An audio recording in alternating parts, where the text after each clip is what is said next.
당신은 혹시 생각해 보신 적 있으신가요? 숨이 멈추는 그 순간, 우리는 어디로 가는 걸까요? 그곳에서 우리를 기다리는 건 무엇일까요? 오늘 제가 들려드릴 이야기는 한 노인이 죽음 너머에서 겪은 놀라운 여정입니다. 그리고 그곳에서 직접 나타난 지장보살의 말씀입니다. 이 이야기를 끝까지 들으시면 여러분은 오늘 저녁부터 세상을 조금 다르게 보시게 될 겁니다. 병실의 형광등이 깜박였습니다. 심전도 기계의 규칙적이던 소리가 점점 느려지고 있었습니다. 침대 위에 누워 계신 최 씨 할아버지의 손은 이미 차가워지기 시작했습니다. 81살. 그렇게 긴 세월을 살아오셨습니다. 큰아들이 아버지의 손을 꽉 붙잡았습니다. 아버지, 떨리는 목소리였습니다. 며느리는 눈물을 닦았고 손자는 멍하니 할아버지를 바라보고 있었습니다. 최 씨 할아버지의 눈은 반쯤 감겨 있었습니다. 숨소리는 점점 가늘어졌습니다. 폐에서 공기가 빠져나가듯 천천히, 아주 천천히. 그때였습니다. 갑자기 세상이 조용해졌습니다. 아들의 울음소리도, 심전도, 기계의 삐하는 긴 신호음도, 간호사들이 뛰어들어오는 발소리도, 모든 소리가 사라졌습니다. 최 씨 할아버지는 천장을 보고 있었습니다. 아니, 보고 있다고 생각했습니다. 그런데 이상했습니다. 천장이 점점 멀어지고 있었습니다. 마치 누군가 자신을 위로 끌어올리는 것 같았습니다. 그리고 보였습니다. 침대 위에 누워있는 자신의 몸이. 창백한 얼굴, 가늘게 떠진 입, 주름진 손. 그리고 그 옆에서 울고 있는 아들이 보였습니다. 아, 나는 그제야 깨달았습니다. 자신이 죽었다는 것을.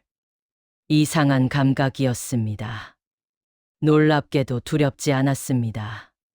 오히려 가벼웠습니다. 마치 평생 짊어지고 다니던 무거운 짐을 내려놓은 것 같았습니다. 허리도 아프지 않았고 무릎도 시큰거리지 않았습니다. 지난 10년 동안 괴롭히던 협심증도 사라졌습니다. 최 씨는 병실을 내려다보았습니다. 아들은 여전히 자신의 손을 잡고 있었습니다. 이미 식어버린, 움직이지 않는 손을. 며느리는 전화를 걸고 있었습니다. 아마도 친척들에게 연락하는 것 같았습니다. 미안하구나. 말을 했지만 소리는 나지 않았습니다. 그때 최 씨의 주변이 어두워지기 시작했습니다. 병실의 불빛이 점점 희미해졌습니다. 아들의 모습도 손자의 얼굴도 흐릿해졌습니다. 대신 다른 무언가가 보이기 시작했습니다. 안개였습니다. 짙은 회색빛 안개가 사방을 둘러쌌습니다. 최 씨는 그 안개 속에 서 있었습니다. 아니, 서 있다는 표현이 맞는지도 모르겠습니다. 발밑에는 아무것도 없었으니까요. 그저 공중에 떠 있는 것 같았습니다. 어디로 가야 하는 거지? 처음으로 불안이 밀려왔습니다. 사방이 똑같았습니다. 앞도 뒤도 왼쪽도 오른쪽도 모두 안개뿐이었습니다. 위를 봐도 안개, 아래를 봐도 안개. 끝이 보이지 않는 회색 세상이었습니다. 얼마나 그렇게 떠다녔을까요? 시간의 감각이 사라졌습니다. 1분이었는지 1시간이었는지 하루였는지 알 수 없었습니다. 그러다 문득 깨달았습니다. 자신이 혼자가 아니라는 것을. 안개 속에서 희미한 형체들이 움직이고 있었습니다. 사람들이었습니다. 아니, 사람이었던 존재들. 최 씨처럼 죽어서 이곳에 온 영혼들이었습니다. 어떤 이는 멍하니 서 있었고 어떤 이는 울고 있었습니다. 어떤 이는 필사적으로 무언가를 찾는 듯 안개 속을 헤매고 있었습니다. 여기가 어디지지? 최 씨가 중얼거렸습니다. 그때였습니다. 안개가 걷히기 시작했습니다. 천천히, 아주 천천히. 그리고 그 안개 너머로 무언가가 보였습니다. 빛이었습니다. 희미하지만 따뜻한 금빛 같은 빛이 멀리서 흘러나오고 있었습니다. 최 씨는 무의식적으로 그 빛을 향해 움직였습니다. 다른 영혼들도 그 빛을 향해 모여들고 있었습니다. 빛이 점점 가까워졌습니다. 그리고 그 빛 속에서 누군가 걸어 나왔습니다. 처음 본 순간 최 씨는 숨을 멈췄습니다. 아니, 이미 숨을 쉬지 않는 존재였지만 그런 느낌이 들었습니다. 그분은 승복을 입고 계셨습니다. 낡았지만 깨끗한 회색빛 승복이었습니다. 머리는 삭발하셨고 얼굴은 표현하기 어려웠습니다. 젊지도 늙지도 않은 남자 같기도 여자 같기도 한, 그러나 그 어떤 것보다 자비로운 얼굴이었습니다. 손에는 석장을 들고 계셨습니다. 옛날 스님들이 들고 다니시던 지팡이 말입니다. 걸으실 때마다 석장 끝에 고리가 살랑살랑 울렸습니다. 지장보살님. 누군가 작게 속삭였습니다. 그렇습니다. 저분은 지장보살이셨습니다. 지옥의 중생들을 구제하기 위해 스스로 그곳에 머무르시겠다고 서원하신 그분. 지장보살은 모여든 영혼들을 천천히 둘러보셨습니다. 그 눈빛에는 슬픔도 연민도 그리고 깊은 이해가 담겨 있었습니다. 오셨군요. 목소리는 부드러웠습니다. 봄날의 바람 같았습니다. 긴 여행이었을 겁니다. 여러분 모두 최 씨는 그 목소리를 들으며 울컥했습니다. 왜 그랬는지 모릅니다. 그저 그 목소리에는 자신의 모든 것을 이해하는 따뜻함이 있었습니다. 여러분은 지금 생과 사의 경계에 서 있습니다. 이곳을 우리는 중음종인이라 부릅니다. 아직 다음 생으로 가지 못하고 그렇다고 전생에도 머물 수 없는 곳입니다. 지장보살은 석장으로 앞을 가리키셨습니다. 안개가 완전히 걷혔습니다. 그리고 그곳에 세 개의 문이 나타났습니다. 첫 번째 문은 투명했습니다. 마치 물로 만든 것 같았습니다. 그 문 너머로는 형형색색의 빛이 보였습니다. 두 번째 문은 무거워 보였습니다. 돌로 만든 것 같았고 양쪽에는 저울이 새겨져 있었습니다. 세 번째 문은 울고 있었습니다. 아니, 문 너머에서 누군가의 울음소리가 들려왔습니다. 여러분은 이 세 개의 문을 통과해야 합니다. 지장보살의 말씀이 이어졌습니다. 첫 번째 문은 기억의 문입니다. 여러분의 삶을 되돌아보는 곳입니다. 두 번째 문은 업의 문입니다. 여러분이 지은 업을 재는 곳입니다. 세 번째 문은 이별의 문입니다. 여러분이 남기고 온 사람들을 보는 곳입니다. 영혼들 사이에서 술렁임이 일었습니다. 두려워하지 마십시오. 지장보살의 목소리가 다시 들려왔습니다. 이 문들은 여러분을 벌하기 위한 것이 아닙니다. 여러분이 스스로를 이해하고 받아들이고 놓아주기 위한 것입니다. 지옥은 벌이 아닙니다. 진실을 마주하는 공간입니다. 최 씨는 세 개의 문을 바라보았습니다. 기억의 문, 업의 문, 이별의 문. 자, 이제 시작할 시간입니다. 지장보살이 석장을 땅에 짚으셨습니다. 첫 번째 문이 천천히 열리기 시작했습니다. 물결처럼 흐르는 투명한 문을 통과하는 순간 최 씨는 어지러움을 느꼈습니다. 세상이 돌고 있었습니다. 아니, 시간이 거꾸로 흐르고 있었습니다. 그리고 갑자기 멈췄습니다. 눈을 뜨니 낯익은 풍경이었습니다. 흙으로 된 좁은 골목, 기와 지붕 집들, 멀리서 들려오는 달구는 소리. 이곳은 고향이었습니다. 어린 시절 자랐던 경상도의 작은 마을이었습니다. 1950년대에 전쟁이 끝나고 얼마 안 된 시절의 그 마을. 그리고 보였습니다. 한 아이가 골목을 뛰어가고 있었습니다. 헐렁한 바지에 때 묻은 저고리를 입은 까까머리 소년. 그 아이는 자신이었습니다. 어린 시절의 최 씨였습니다. 엄마, 엄마. 소년이 집으로 뛰어 들어갔습니다. 최 씨의 영혼도 따라 들어갔습니다. 그리고 그곳에서 보았습니다. 어머니가 부엌에서 저녁을 준비하고 계셨습니다. 젊은 얼굴에, 그러나 고단함이 가득한 얼굴의 어머니. 손등에는 거친 상처들이 있었고 머리카락은 정갈하게 빗어 올리셨습니다. 왜 그러니? 엄마, 나 오늘 학교에서 상 받았어. 어린 최 씨가 자랑스럽게 종이를 내밀었습니다. 글짓기 대회에서 받은 상장이었습니다. 어머니는 손을 닦으시고 상장을 받아 드셨습니다. 그리고 한참을 들여다보시더니 웃으셨습니다. 주름이 깊어지는 웃음이었지만 그 어떤 것보다 따뜻한 웃음이었습니다. 우리 아들 장하다. 정말 장해. 선생님이 그러는데 나 공부 잘하면 서울 가서 대학교도 갈 수 있대. 그래. 그럼 좋겠구나. 어머니의 목소리에는 희망과 동시에 슬픔이 섞여 있었습니다. 그때 현재의 최 씨, 죽은 뒤의 최 씨는 깨달았습니다.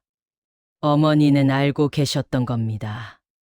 가난한 집안 형편으로는 아들을 대학까지 보낼 수 없다는 것을. 그러나 그 사실을 어린 아들에게 말할 수 없었던 겁니다.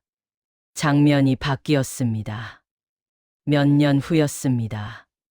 중학교 교복을 입은 최 씨가 논두렁에 앉아 울고 있었습니다. 손에는 진학 포기 각서가 들려 있었습니다.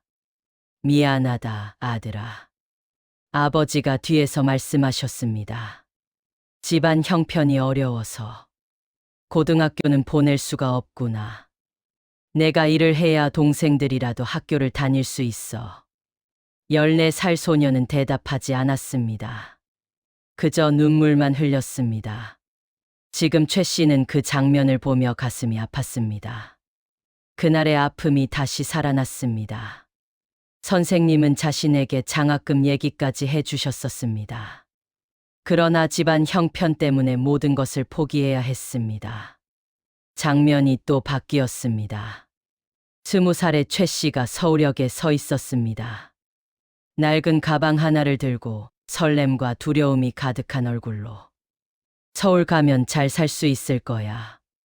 돈 많이 벌어서 고향에 돌아올 거야. 혼잣말이었습니다. 그리고 기차가 출발했습니다. 서울에서의 삶이 펼쳐졌습니다. 공사장에서 막노동을 하는 모습. 손에 물집이 잡히고 등이 휘고 그러나 포기하지 않는 모습. 저녁에는 야간 고등학교에 다니는 모습. 졸음과 싸우며 책을 보는 모습. 그리고 한 여자를 만나는 장면. 젊은 시절의 아내였습니다. 공장에서 일하던 22살의 여자. 수줍게 웃는 얼굴. 처음 말을 걸었던 그날. 첫 데이트 때 손을 잡았던 순간. 결혼식을 올리던 날. 최 씨의 영혼은 그 장면들을 보며 울었습니다. 그때는 그렇게 행복했었는데 결혼 후의 삶이 이어졌습니다. 작은 새방에서 시작한 신혼살림. 첫째 아들이 태어나던 날. 온 가족이 기뻐하던 모습. 밤새 아이를 돌보느라 잠 못 자던 아내. 회사에 지각하지 않으려 새벽에 일어나던 자신. 행복한 순간들이었습니다. 그러나 그 사이사이에 다른 장면들도 섞여 있었습니다. 승진에서 밀렸을 때 술을 마시고 집에 돌아와 아내에게 화를 냈던 날. 아들이 성적표를 가져왔을 때 이게 뭐냐며 소리 질렀던 날. 아내가 아파서 병원에 가고 싶다고 했을 때 돈이 어디 있냐며 거절했던 날. 최 씨는 그 장면들을 보며 고개를 숙였습니다. 나는 그렇게 나쁜 사람이었나. 그때 옆에서 목소리가 들렸습니다. 나쁜 사람이었던 것이 아닙니다. 지장보살이 언제부터인지 옆에 서 계셨습니다. 그저 힘들었던 사람이었을 뿐입니다. 살아가는 것 자체가 전쟁이었던 시대에 당신은 최선을 다해 가족을 지키려 했습니다. 하지만 보십시오. 지장보살이 가리킨 곳에서 다른 장면이 펼쳐졌습니다.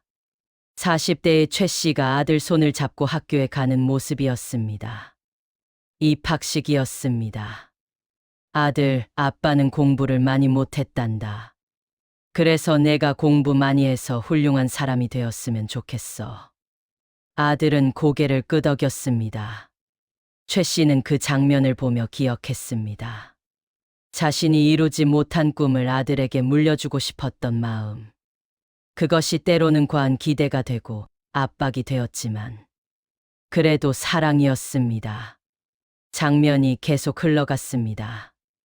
50대에 접어들며 조금씩 안정되는 삶. 작지만 자신의 집을 마련한 날. 아들이 대학에 합격한 날. 딸이 태어난 날. 그리고 아내와 함께 산책하던 저녁들. 많은 말은 없었지만 손을 잡고 걷던 그 시간들. 여보, 우리 그래도 잘 살았지? 응, 잘 살았어. 짧은 대화였지만 그 안에는 수십 년의 세월이 담겨 있었습니다. 60대가 되었습니다. 손주들이 생겼습니다. 처음 손주를 안았을 때의 감격.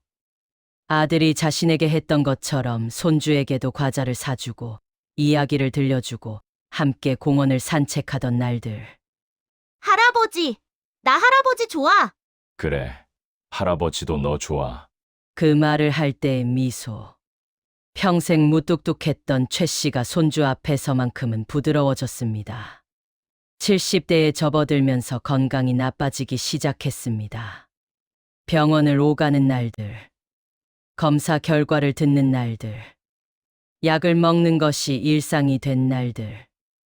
아내도 같이 늙어갔습니다. 어느 날 아내가 먼저 세상을 떠났습니다. 장례식장에서 최 씨는 관 앞에 앉아 있었습니다. 눈물도 나오지 않았습니다. 그저 멍하니 아내의 영정 사진을 바라보았습니다. 여보, 나 혼자 어떻게 살라고? 그날 밤 혼자 된 집에서 최 씨는 처음으로 소리내어 울었습니다. 마지막 장면이 흘러갔습니다. 병실에서의 나날들. 점점 약해지는 몸. 아들이 면회를 왔습니다. 아버지, 괜찮으세요? 괜찮다. 괜찮아. 괜찮지 않았습니다. 아팠습니다. 숨 쉬는 것도 음식을 삼키는 것도 힘들었습니다. 그러나 아들에게 걱정을 끼치고 싶지 않았습니다. 아버지, 제가 효도를 못해서 무슨 소리야? 너는 잘했어. 정말 잘했어. 아들의 손을 잡았습니다. 너는 좋은 아들이야. 아빠가 자랑스럽다. 평생 한 번도 하지 못했던 말이었습니다. 그리고 며칠 후, 숨을 거두던 그 순간, 기억의 문이 닫혔습니다. 최 씨는 그 자리에 주저앉았습니다. 평생의 기억이 한꺼번에 밀려온 것 같았습니다. 기쁨도 슬픔도 후회도 감사함도 모두. 힘드셨겠습니다. 지장보살의 목소리가 들렸습니다. 자신의 삶을 돌아본다는 것은 언제나 쉽지 않은 일입니다. 우리는 살아가면서 수많은 선택을 합니다. 그중 어떤 것은 옳았고 어떤 것은 그르기도 했습니다. 어떤 것은 후회되고 어떤 것은 자랑스럽습니다. 지장보살은 최 씨 옆에 앉으셨습니다. 그러나 중요한 것은 이것입니다. 당신은 최선을 다했습니다. 주어진 환경에서 가진 것으로 할 수 있는 만큼 완벽하지는 않았지만 그래도 최선이었습니다. 저는 좋은 아버지가 아니었습니다. 최 씨가 고개를 숙이며 말했습니다. 아들에게 소리도 많이 질렀고 때로는 매도 들었습니다. 아내에게도 잘해주지 못했습니다. 그렇습니다. 지장보살은 부정하지 않으셨습니다. 당신은 완벽하지 않았습니다. 그러나 완벽한 사람은 이 세상에 없습니다. 중요한 것은 당신이 사랑했다는 사실입니다. 서툴렀지만, 표현이 부족했지만, 그래도 사랑했습니다. 최 씨는 눈물을 흘렸습니다. 이제 두 번째 문으로 가야 할 시간입니다. 지장보살이 일어서며 말씀하셨습니다. 기억만으로는 부족합니다. 이제 당신의 업을 보아야 합니다. 두 번째 문이 천천히 열렸습니다. 무거운 돌문이 삐걱거리며 열렸습니다. 그 안은 넓은 방이었습니다. 천장도 벽도 모두 어두운 돌로 되어 있었습니다. 그리고 방 한가운데에는 거대한 저울이 놓여 있었습니다. 양쪽의 저울 접시는 지금 균형을 이루고 있었습니다. 이것이 업의 저울입니다. 지장보살이 설명하셨습니다. 왼쪽에는 당신이 지은 선업이, 오른쪽에는 악업이 놓입니다.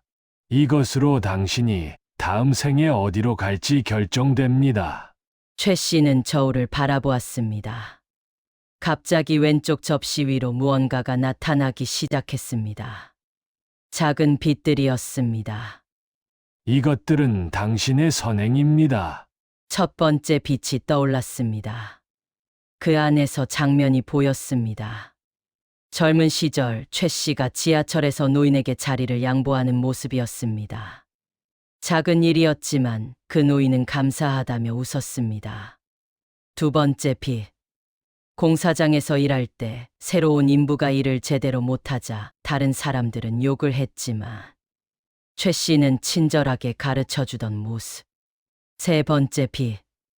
아들이 초등학교 때 친구와 싸워서 울고 집에 왔을 때 아들 편을 들어주고 등을 토닥이던 모습. 네 번째 빛. 길에서 다친 강아지를 발견하고 동물병원까지 데려가 치료를 받게 해주던 모습. 다섯 번째 빛.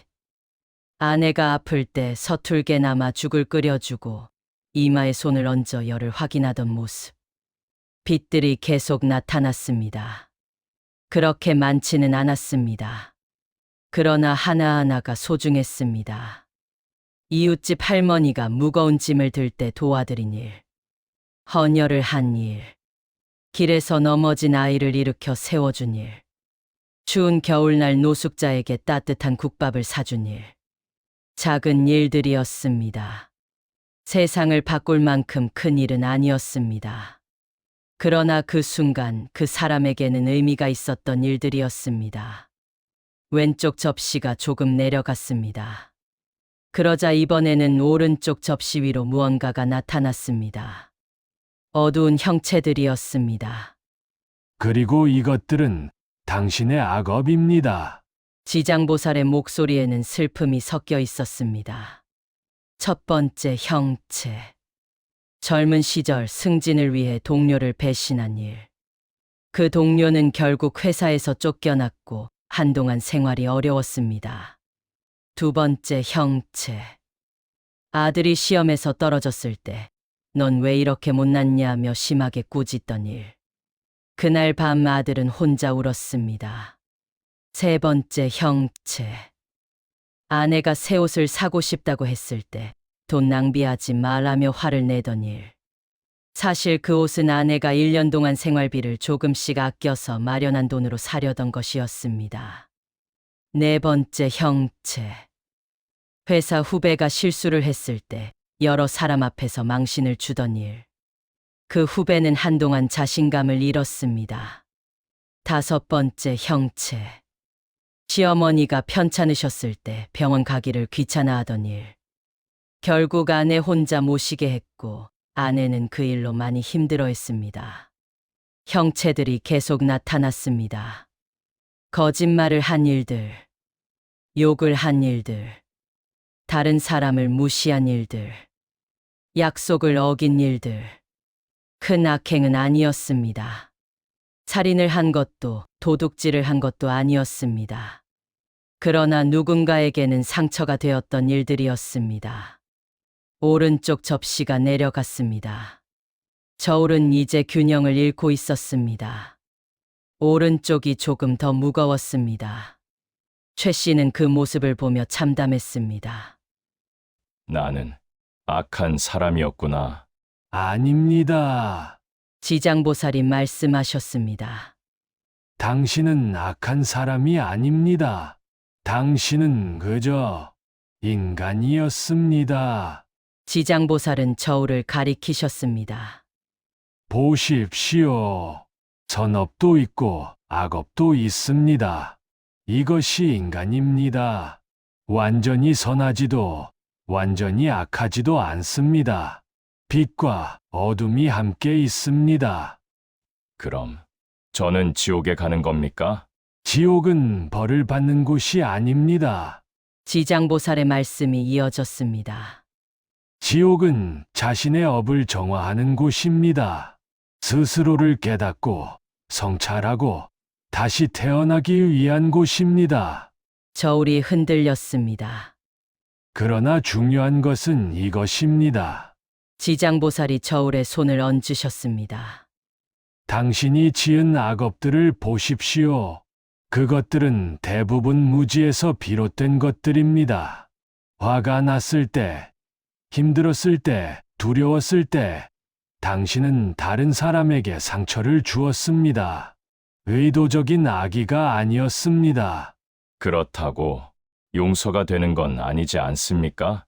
용서는 제가 하는 것이 아닙니다. 지장보살이 최 씨를 바라보셨습니다. 당신 스스로 해야 하는 것입니다. 당신이 당신을 용서해야 합니다.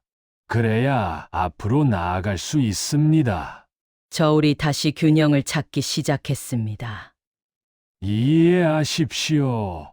당신은 완벽하지 않았지만 그렇다고 나쁜 사람도 아니었습니다.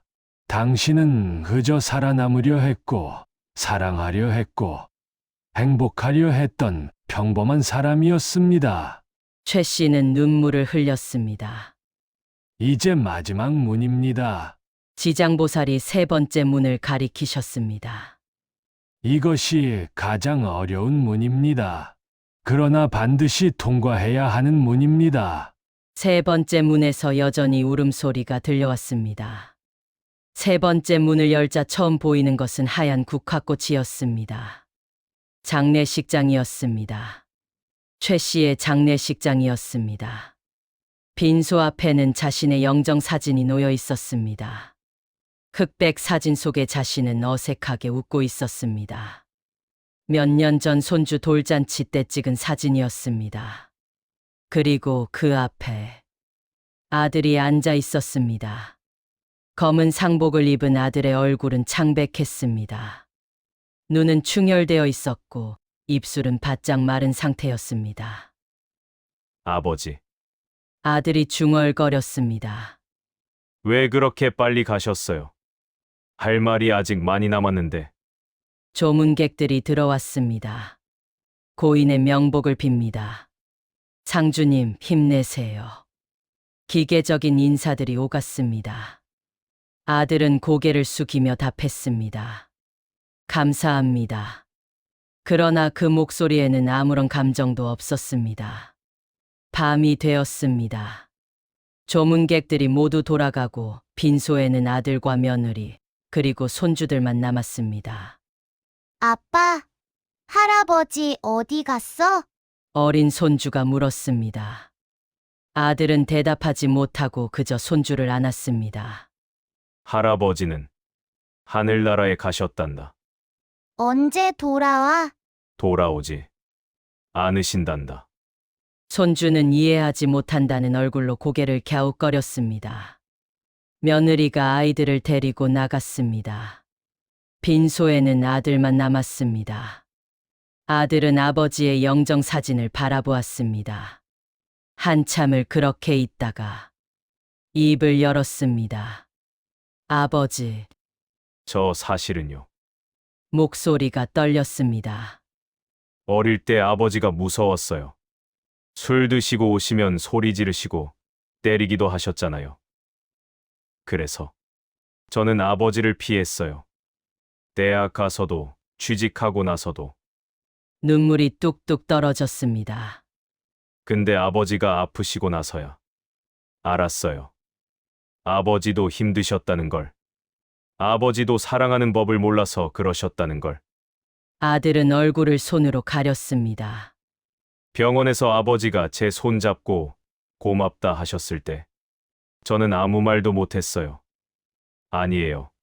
제가 더 고마워요라고 말하고 싶었는데 목이 메어서 흐느끼는 소리만 들렸습니다.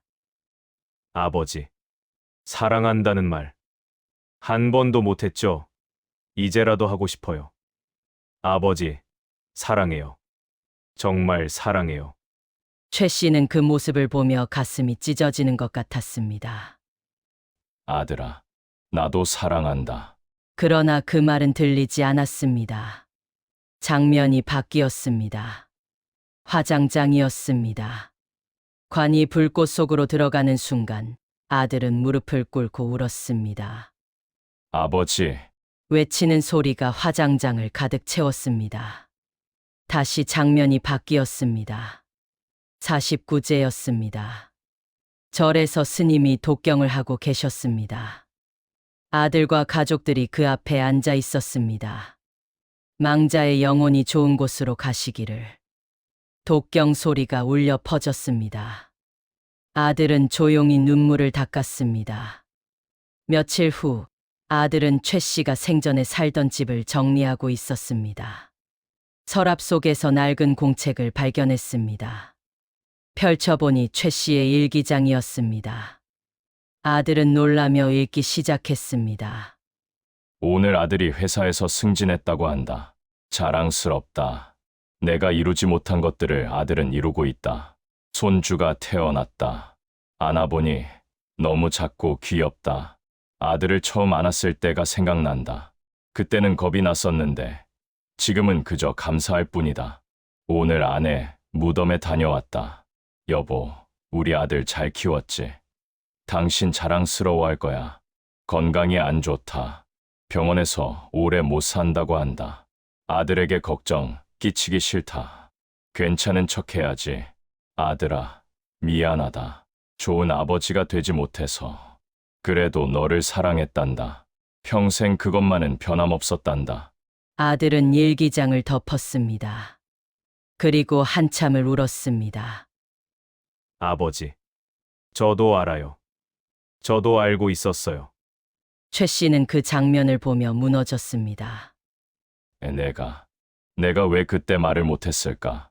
지장보살이 옆에 계셨습니다. 이것이 가장 고통스러운 순간입니다.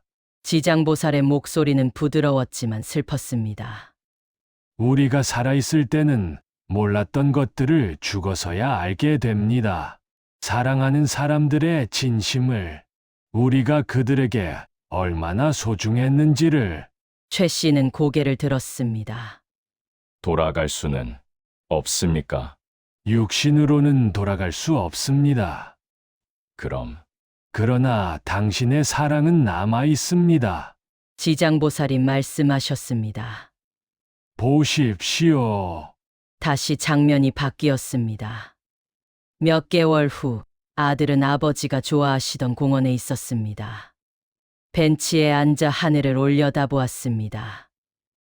아버지, 제가 이제 아버지 나이가 되어가니까 이해가 돼요. 아버지가 왜 그러셨는지.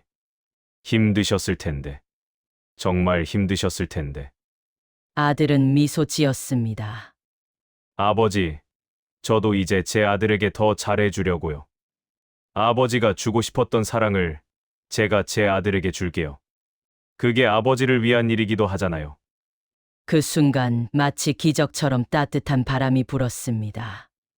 아들은 그 바람을 느끼며 눈을 감았습니다. 고맙습니다. 아버지, 사랑해요. 최 씨는 그제야 깨달았습니다. 자신의 사랑이, 자신의 삶이 헛되지 않았다는 것을. 세 개의 문을 모두 통과했습니다. 최 씨는 다시 처음에 그 공간에 서 있었습니다. 지장보살이 앞에 계셨습니다. 이제 이해하셨습니까? 지장보살이 물으셨습니다. 최 씨는 고개를 끄덕였습니다. 네. 이제 알 것 같습니다. 무엇을 알았습니까? 제 삶이 완벽하지는 않았지만 그래도 의미가 있었다는 것을, 제가 사랑했고 사랑받았다는 것을. 지장보살은 미소 지으셨습니다. 그렇습니다. 그것이 바로 인문들의 의미입니다. 지옥은 벌을 받는 곳이 아닙니다. 자신을 이해하는 곳입니다. 지장보살은 석장을 땅에 짚으셨습니다. 사람들은 지옥을 두려워합니다. 불타는 고통의 장소라고 생각합니다. 그러나 진짜 지옥은 다릅니다. 진짜 지옥은 자신의 진실을 마주하는 것입니다. 후회를, 상처를, 미안함을, 사랑을 모두 마주하는 것입니다. 그것이 고통이군요. 그렇습니다. 그러나 그 고통 끝에는 깨달음이 있습니다. 그리고 용서가 있습니다. 자신에 대한 용서 말입니다. 지장보살은 최 씨의 어깨에 손을 얹으셨습니다. 당신은 이제 떠날 수 있습니다. 다음 생으로 당신의 업은 정화되었습니다. 당신은 자신을 이해했고 받아들였습니다. 다음 생에서는 최 씨가 조심스럽게 물었습니다. 다음 생에서는 더 잘할 수 있을까요? 할 수 있습니다. 지장보살이 확신에 찬 목소리로 답하셨습니다. 왜냐하면 당신은 이제 알기 때문입니다. 무엇이 중요한지를, 사랑을 표현하는 것이 얼마나 소중한지를.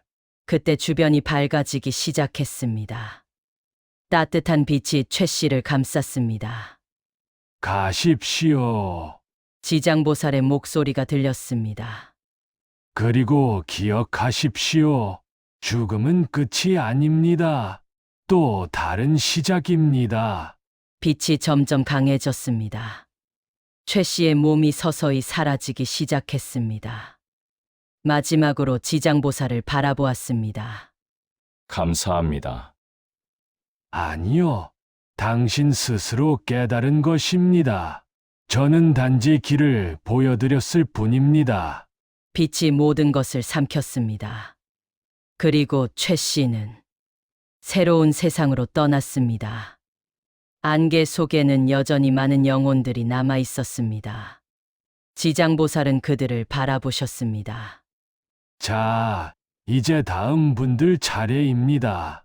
석장을 땅에 짚으시며 말씀하셨습니다. 저 역시 계속 여기 있겠습니다.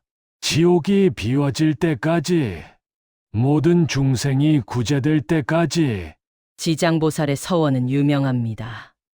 지옥이 비지 않으면 나는 성불하지 않겠다. 끝없는 자비, 끝없는 인내. 그것이 지장보살의 길입니다. 여러분, 이 이야기를 들으시면서 무엇을 느끼셨나요?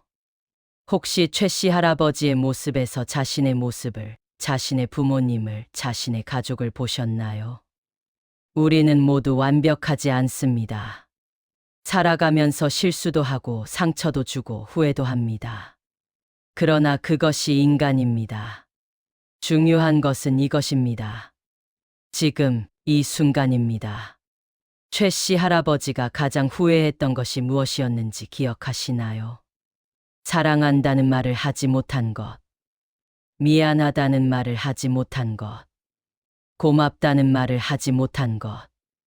그러나 여러분은 아직 살아계십니다. 아직 늦지 않았습니다. 오늘 저녁 가족에게 전화를 거십시오. 사랑한다고 말해 보십시오. 어색하더라도 괜찮습니다. 처음에는 어색합니다. 당연합니다. 우리 세대는 그런 말을 쉽게 하지 않았으니까요. 그러나 한번 시작하면 점점 쉬워집니다. 그리고 그 말은 당신과 당신의 가족 모두를 행복하게 할 것입니다. 오늘 하지 못한 말은 내일도 하기 어렵습니다. 내일 하지 못한 말은 모레도 하기 어렵습니다. 그렇게 시간이 흐르면 영원히 하지 못할 수도 있습니다. 최 씨 할아버지처럼. 죽음은 언제 올지 모릅니다. 오늘일 수도 있고, 내일일 수도 있고, 10년 후일 수도 있습니다. 그러나 확실한 것은 언젠가는 온다는 것입니다. 그때 후회하지 않으려면 지금 해야 합니다. 지금 사랑하십시오. 지금 용서하십시오. 지금 감사하십시오. 지장보살님의 가르침은 이것이었습니다. 지옥은 사후에만 있는 것이 아니다. 후회와 미련 속에 사는 것, 그것이 바로 지옥이다. 여러분은 지금 어떤 지옥에 살고 계십니까? 용서하지 못한 누군가에 대한 원망, 표현하지 못한 사랑에 대한 답답함, 이루지 못한 꿈에 대한 후회. 그 모든 것들을 내려놓으십시오. 완벽하지 않아도 괜찮습니다. 최선을 다했다면 그것으로 충분합니다. 그리고 남은 시간 동안은 더 사랑하고 더 용서하고 더 감사하며 사십시오. 그것이 지장보살님께서 우리에게 주신 진짜 가르침입니다. 죽음은 끝이 아닙니다. 죽음은 또 다른 시작입니다. 그리고 우리가 어떻게 살았느냐에 따라 그 시작은 고통일 수도 평화일 수도 있습니다. 선택은 여러분의 것입니다. 오늘 이 순간부터 어떻게 살 것인가? 여러분, 오늘 이 이야기가 여러분의 마음에 조금이라도 울림을 주었다면 그 마음을 행동으로 옮겨보시기 바랍니다. 지금 당장 사랑하는 사람에게 연락해 보세요. 그냥 목소리 듣고 싶어서라고 말해 보세요. 그것만으로도 충분합니다. 그리고 이 영상이 도움이 되셨다면 구독과 좋아요 부탁드립니다. 여러분의 작은 클릭 하나가 더 많은 분들에게 이런 의미 있는 이야기를 전할 수 있게 해줍니다. 특히 나이 드신 부모님, 어르신들과 함께 이 영상을 보시면서 대화를 나눠보시기 바랍니다. 아버지, 어머니는 어떻게 생각하세요? 그렇게 한마디 건네는 것만으로도 긴 대화가 시작될 수 있습니다. 댓글로도 여러분의 생각을 나눠주세요. 여러분은 오늘 이 이야기를 듣고 누구에게 전화하고 싶으셨나요? 무슨 말을 하고 싶으셨나요? 함께 나누면 그 마음은 더 큰 힘이 됩니다. 알림 설정도 꼭 눌러주세요. 앞으로도 삶과 죽음, 그리고 우리가 잊고 살았던 소중한 가치들에 대한 이야기를 계속 들려드리겠습니다. 지장보살님의 가르침처럼 우리 모두 서로의 빛이 되어줍시다. 오늘도 긴 영상 끝까지 함께 해주셔서 진심으로 감사드립니다. 여러분 모두 평안하시고 사랑하는 분들과 행복한 시간 보내시길 바랍니다. 남은 하루도 복 많이 받으세요. 감사합니다.